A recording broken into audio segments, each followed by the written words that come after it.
Audio Jungle. Audio Jungle. Audio Jungle. Wayo, salibonani. Welcome to Zim Reality ITV. My name is DJ Sparks Zimbabwe. Ndipo panapa pa chiviti chenyika, chiviti chisina ma side effect, chiviti chiri healthy. Panapa ndopata nyaya dzakasiyana pandopata ma latest atingachipisa.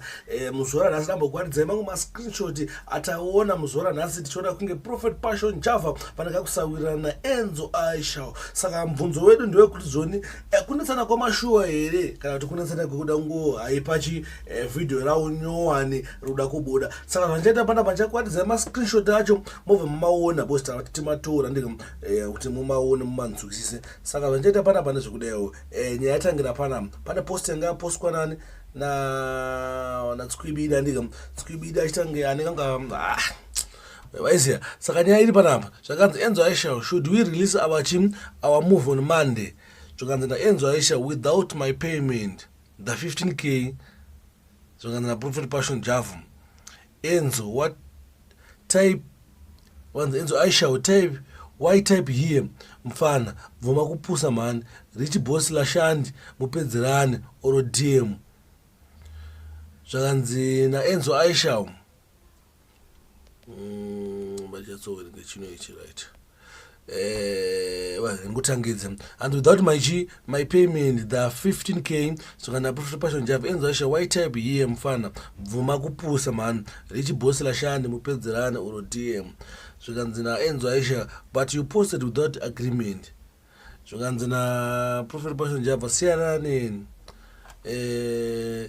Zvakanzi na Passion Java, true mugeto yuti akatizwa na team yake. Saka mukona kuti nyaya yawo vakutanga wasukuira na kutanga kunetsana kutanga kuchinjana mawedzi, but hai sona Sparks tanenda na Passion Java ndike takumuzwa Sterling pattern yake izem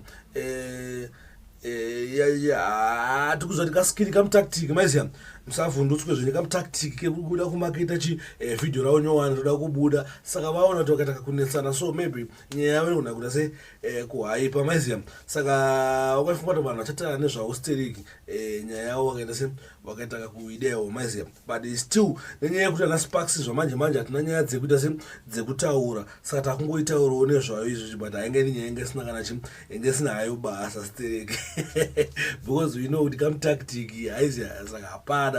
Anyway, thanks for watching. My name is DJ Sparks Zimbabwe. Ndingokuratidza kuti hama musanyovhunduke zvenyu hapana, otherwise chaifana ngoregedza but I say strategy inongoramba chishanda one yekuti ngalo kunetsana kuti sei aiwa chinje ma strategy kwaba muna Enzo Aisha mutaya kuti unziwo nyaya dzekuti takataura so dziri nyaya dzakanaka dzine mudzindo iyatadza kuita mudzindo, but still thank you.